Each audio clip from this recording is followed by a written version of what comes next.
Hey you, welcome back to my channel. My name is Lali. If you're new to this channel, welcome.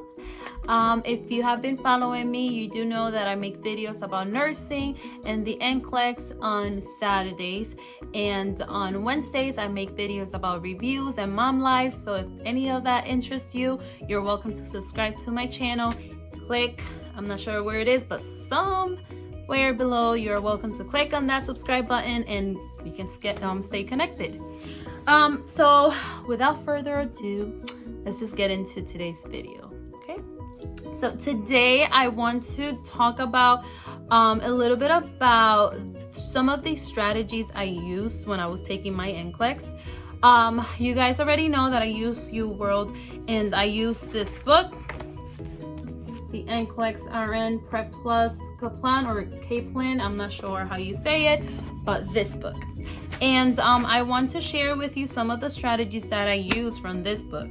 And I actually did use them when I was actually taking my NclexRn. So the book is great. I do recommend you guys using this book. It's so inexpensive, it's so cheap, and it has a lot of like good strategies and good information that you guys can definitely use while you're taking your NCLEX-RN. I'm just gonna go over 3 of these strategies with you guys today, and then maybe I'll make another video with the other strategies. If you guys like the information that I'm providing to you guys, you're welcome to just let me know in the comment, hey, make another video of other strategies, because this book has a lot of strategies and it's very, very helpful. Okay guys, all right, so first I'm going to talk about delegation questions, how to answer those delegation questions. All right, so this book tells you how to do that and how to get the right answer. So once you identify that this question is a delegation question, first all the questions in the NCLEX, they're going to be in relation of something. Some of them will be about safety. Some of them will be about positioning patients, delegation, the nursing process. Some can be about Maslow. Like there's different topics. So you always identify what's the topic. What is this question about? What is this question actually asking? So once you know, okay, this is a delegation question, it's talking about delegating to the, I don't know, the LPN, or it's talking about delegating to the CNA. Once you identify that they're trying to delegate something, then you can use this trick that they give you. This book is amazing. It gives you this trick how to answer it the right way. So the first thing it says, do not delegate assessments, teachings, evaluation, or nursing judgment. You will never ever delegate those. It doesn't matter who you're delegating it to, you will never delegate assessments. You are the RN, you will assess that patient. The LPN will not assess for you, the CNA will not assess for you, nobody else will assess for you, not even another RN, because this is your patient. So even if it says to delegate to another RN, don't think, oh, well, she's another RN, she can. No, this is your patient. You will not delegate assessments, okay? You will not delegate teaching. If you have to teach this patient, if the patient is leaving, is going home, and you need to teach them how to use, I don't know, crutches, you are teaching that patient. No one else will do that for you, all right? This is the NCLEX. This is not real world. So you have to always remember, this is not real world. This is not, you're not actually working in this place. You're working in the NCLEX world. So you will not delegate none of those things to nobody, no one else, not even another RN, okay? You will not delegate evaluation or nursing judgment. So if the question has any of those, any of the answers include any assessment, any teaching, any evaluations, or nursing judgment, you automatically, you know that's not the right answer. So you will eliminate those because you will not delegate none of those. Second thing, delegate care for stable patients with expected outcomes. So we are only delegating if this patient is stable. If this patient is not stable, the vitals are off the roof and everything is, this patient is not doing well, I don't care if he was just there for a little cut in his arm, or it doesn't matter why that patient was there in the first place. If the patient is not stable at that moment, you will not delegate that patient neither. So make sure that the person or the choice that you're choosing, the actual answer, it's a patient that is stable. If the patient is not stable, that is not your answer. Okay, so you eliminate that one as well. So the patients who actually be the correct answer, they have to be stable and they have to have expected outcomes. Okay, and number 3, for this strategy, delegate tasks that involve standard, unchanging procedures. So if it's just a standard procedure, it's something that it's common, we always do it, it's just a standard procedure, that you can delegate to the LPM, to whomever you are delegating to.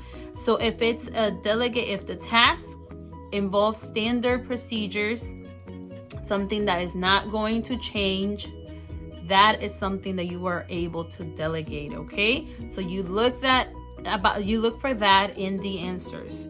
And the 4th thing for this strategy, it says to remember priorities. Okay, Maslow's ABCs and stable versus unstable. So those are the things that you have to keep in mind when you are going to delegate a patient to someone else. Okay, so this is one, and then that will give you the correct answer. Once you look through those things, and then so one of the answers, let's say that you have 4 answers, one of the answers, okay, it was about assessing a patient, you know that wasn't the right answer. And then there was another one about teaching before going home, that's not the right answer neither. Then there was a patient that was not stable, you're not going to delegate that one neither. But then there was a patient that just needed to get, I don't know, vitals checked. I don't know, I'm just making this up, I don't even know. Just needed to get vitals checked, and this patient's stable. This patient is not a patient that just came out of surgery within 12 hours. This patient has been in the hospital for a while now. He's been stable, no changes, everything's going well. He just needs some vitals checked. Are you able to delegate that? Sure, yes. And we already noticed that the other 3 we can definitely not delegate. So that is your correct answer. So I love this so much, and I use this. Like when I was taking my NCLEX, this is what I used. Like I was using these strategies. They were so great and they work perfect for me. This book is so easy to read. This book is so like, it's just black and white. That's it. Like it doesn't have nothing hidden. Everything is just right there for you to see and actually understand. So yeah, this is amazing. Another one I want to share with you guys. If it's a therapeutic communication, this is, let's say the question is about therapeutic communication. How do you know this is a therapeutic communication? It's asking you, what will be the response? What are you going to tell this patient? Usually the questions go like that. Like it's a question that is asking, okay, this patient is going through this. What are you going to answer to these questions? What will you tell this patient? Something like that.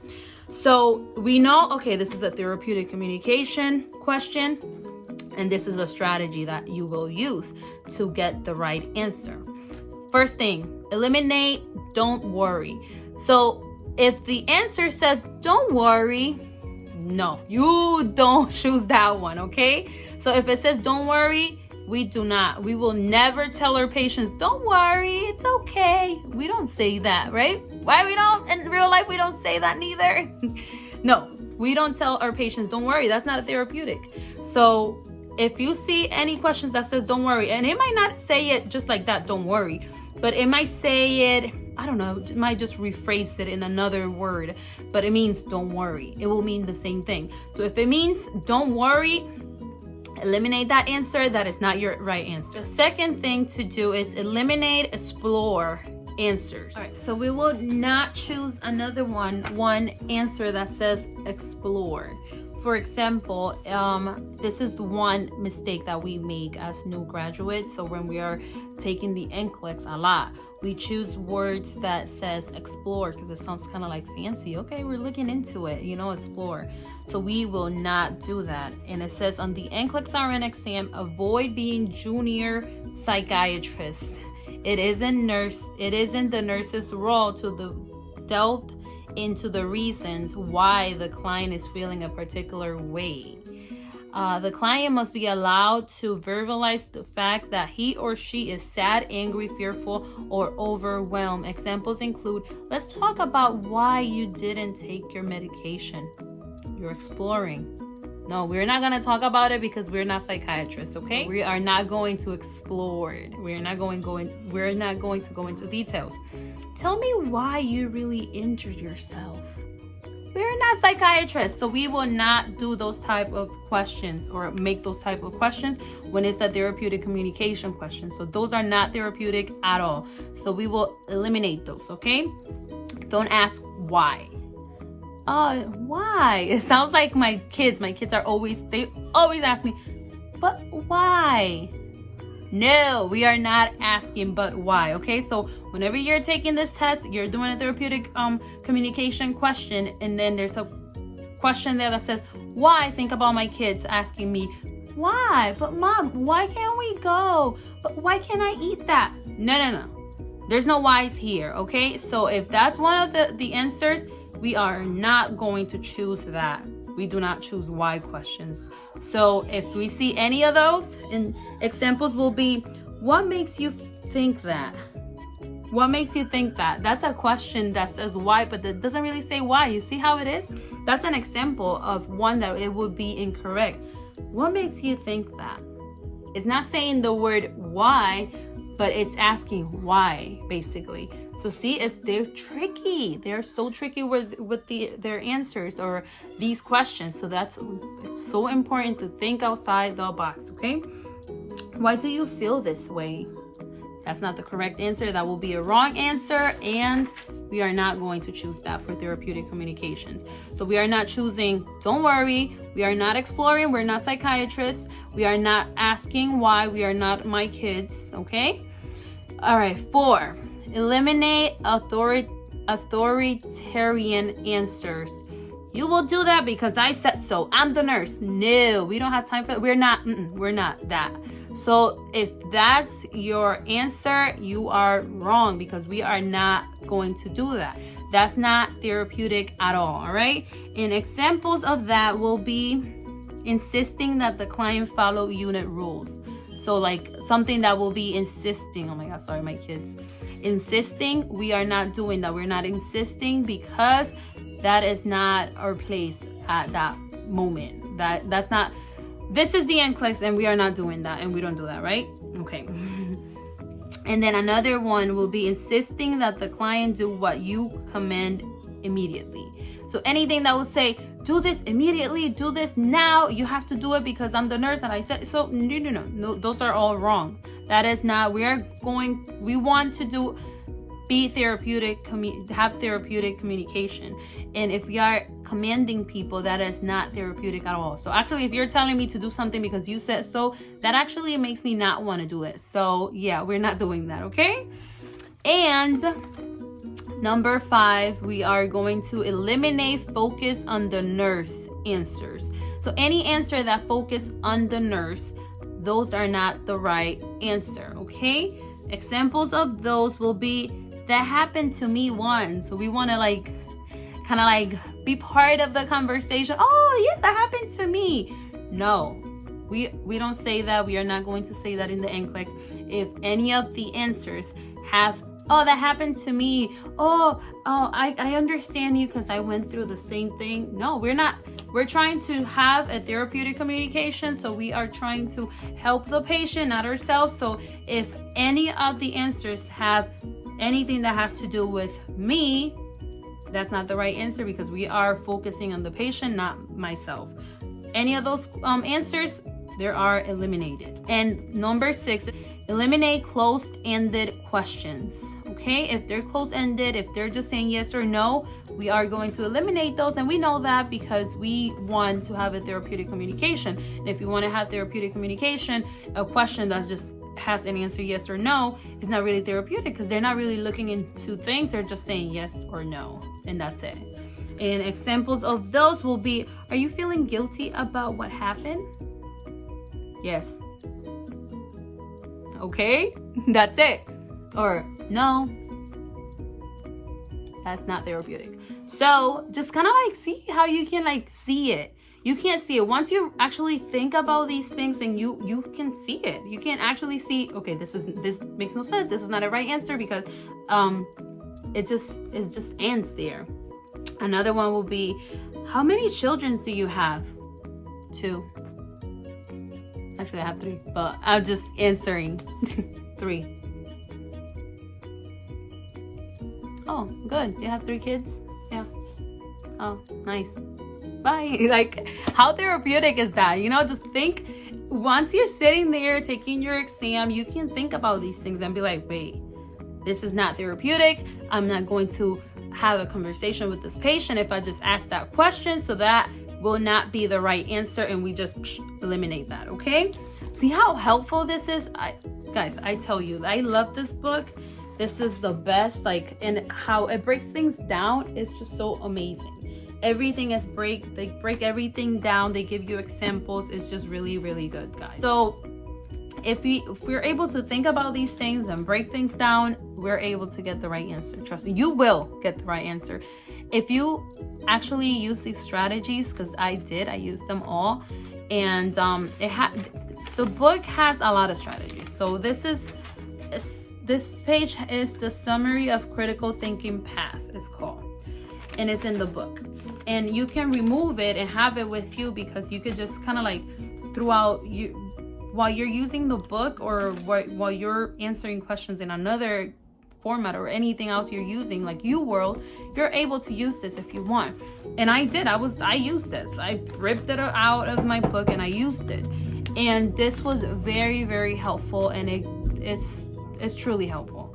So if you guys like this information that I was able to give you today, you guys are more than welcome to comment down below and let me know what you thought about it. And if you want me to go over a couple more of these strategies that the book has, I will be more than happy to do that for you guys. And yeah, I just want you guys to pass this exam. I know you guys got this, okay? And I know you guys can do this. So if you don't have this book yet, what are you waiting for? Like, it was so inexpensive. Like, it's cheap. And the strategies and everything, it was really great. I think that's all I have for you guys today. I hope you enjoyed this video. I hope you learned something from this video today. Good luck on your exam, because I know you will pass this. You got this, okay? Bye now.